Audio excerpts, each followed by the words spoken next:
Hello friend, देसी food channel में आपका स्वागत है। तो चलिए आज बनाते हैं मैसूर बोंडा या मैसूर भुज्जी। तो इसके लिए हमने लिया है एक बाउल, जिसमें लेंगे 1 कटोरी मैदा। बहुत ही टेस्टी बनती है, एक बार बनाएं और देखें। और इसमें 1/4 डालेंगे चावल का आटा। अब इसमें कुछ मसाले डालेंगे। यहाँ काली मिर्च पाउडर डाला है हमने 1/4 चम्मच। भुना हुआ जीरा डाला है आधा चम्मच। कद्दूकस किया हुआ, ग्रेट किया हुआ अदरक डालेंगे 1/2 इंच। और अब डाल देते हैं करी पत्ता जो हमने काट के रखा है, उसे भी डाल देते हैं। और थोड़ी पहले हरा मिर्ची डाले हैं, उसके बाद डालेंगे करी पत्ता। चलिए अब इसी के अनुसार डालेंगे नमक। तो नमक उसी हिसाब से डालेंगे ताकि इसमें परफेक्ट हो। तो चलिए अब यहाँ हमने नमक डाल दिया है। अब डालते हैं फ्रेश दही 1 कटोरी। जिस कटोरी से हमने मैदा लिया था ना, उसी कटोरी से 1 कटोरी दही लेंगे। आप किसी चीज़ से भी नाप कर ही बनाएं, नाप कर बनाने से परफेक्ट बनता है। तो चलिए उसी कटोरी से हमने लिया है सब कुछ, तो कटोरी से ही नाप के हम डालेंगे दही। अब थोड़ा सा फ्रेश हरा धनिया का पत्ता हमने काट के रखा है, उसे भी डाल लेते हैं और इसे अब मिलाएंगे। थोड़ा सा पानी डाला है हमने, डाल के अब इसे मिलाते हैं। तो चलिए इसे अच्छी तरह से मिलाकर, सूखे नहीं रहने चाहिए, सारे के सारे भीग जाने चाहिए, गीले हो जाने चाहिए। बस अब इसे ऐसे ही ढककर आधे घंटे रेस्ट पर रखेंगे। तो चलिए इसे ढककर एक साइड करते हैं। अब इसके साथ में बनाएंगे नारियल की चटनी। तो इसके लिए हमने लिया है मिक्सी का जार, और यहाँ देखिए 1 कटोरी फ्रेश नारियल को छीलकर हमने काट लिया है बारीक बारीक, ताकि पीसने में आसान रहता है इसके लिए।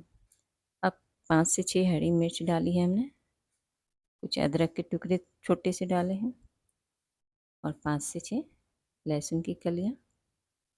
और अब डालेंगे इसमें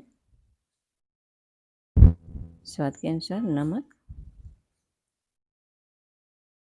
और इसे अब थोड़ा सा पानी डालकर और चलते हैं इसे। यहाँ भुना हुआ चना का दाल भी हमने डाला है इसमें। चना का दाल डाल के बनाएं, और नहीं तो भुने हुए जो चने के दाल चने आते हैं ना, वो ले लीजिए और इसे पीस लीजिए। तो देखिए इस तरह अभी थोड़ा दरदरा है। अब इसमें फ्रेश धनिया डालकर पीसेंगे हम। धनिया डाल देने से इसका टेस्ट और भी बढ़ जाता है। तो चलिए धनिया की पत्ती हमने डाल दी है। धनिया की पत्ती डालकर अब इसे और एक बार फिर से पीस लेते हैं। तो थोड़ी सी पानी और डाल देते हैं, क्योंकि चटनी थोड़ी पतली ही अच्छी लगती है, ज़्यादा थिक अच्छी नहीं लगती। तो चलिए देखिए, अब देखिए ये सही है। तो अब इसे निकाल लेंगे, किसी भी बर्तन में निकाल लेंगे, और फिर इसमें लगाएंगे तड़का। चलिए इसे निकाल कर अब हम चलते हैं गैस की तरफ। तो हमने गैस जला लिया। अब इस पे रखेंगे 1 कड़छी, और इसमें डालेंगे 1 चम्मच सरसों का तेल। बड़ी वाली चम्मच से डालेंगे।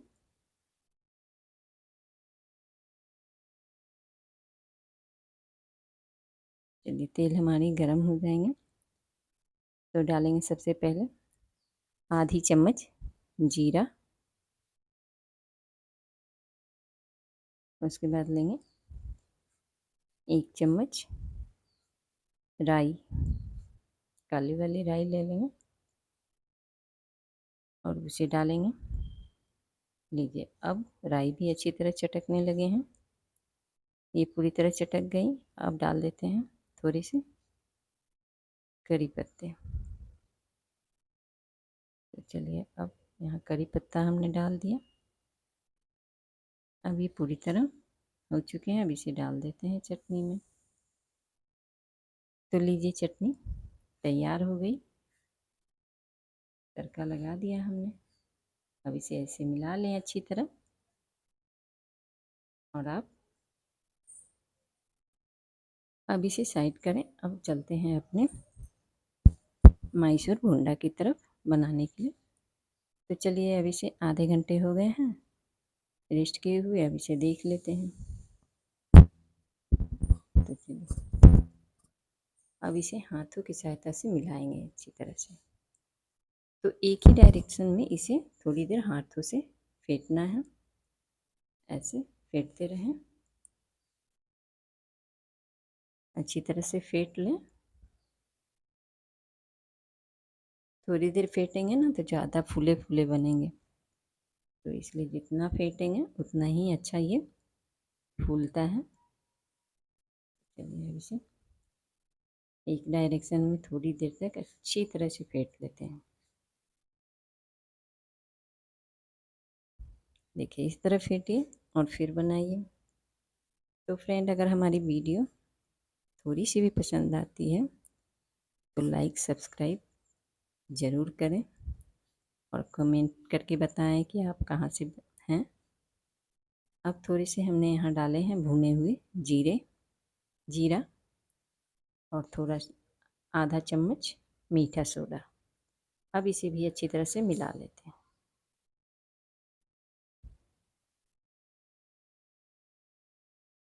तो देखिए इस तरह से एक डायरेक्शन में फेंट लिया हमने।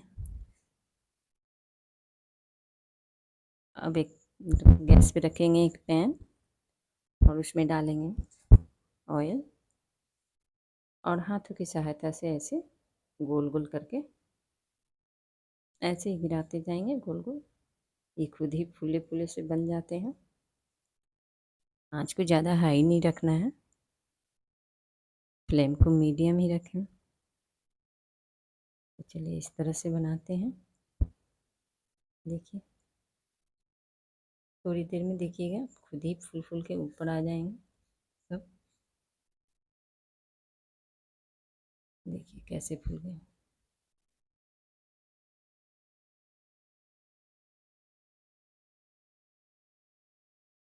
तो इसे अलट पलट के पकाना है पूरा गोल्डन कलर लाने तक। फ्रेंड एक बार ज़रूर बना कर देखें, बहुत ही टेस्टी बनता है ये। और नारियल की चटनी के साथ तो बात ही कुछ और है। वैसे तो आप खट्टी चटनी के साथ भी यह खा सकते हैं इसे।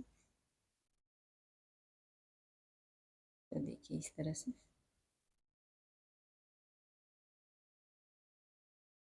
देखिए कितने अच्छे गोल्डन ब्राउन हो गए हैं। अब इसे निकाल लेते हैं।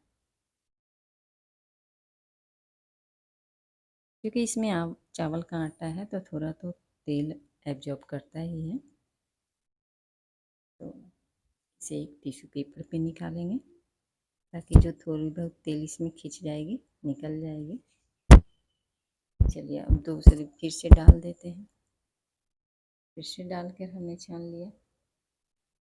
देखिए कितना अच्छा फूला फूला हुआ है।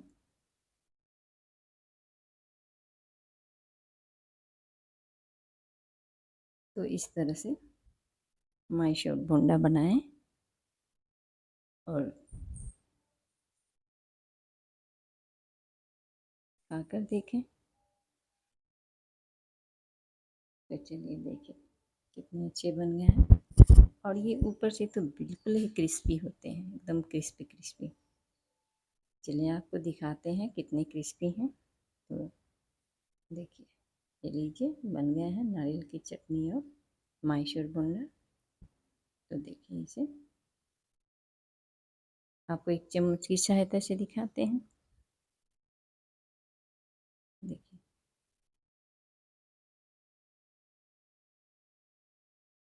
देखिए क्रिस्पी है ना। ये देखिए अंदर से कितने सॉफ्ट हैं, फूले फूले। तो एक बार आप ज़रूर से ज़रूर बनाएं। और ये नारियल की चटनी के साथ या खट्टी मीठी जिस भी चटनी के साथ आप सर्व करना चाहें सर्व करें। और प्लीज़ प्लीज़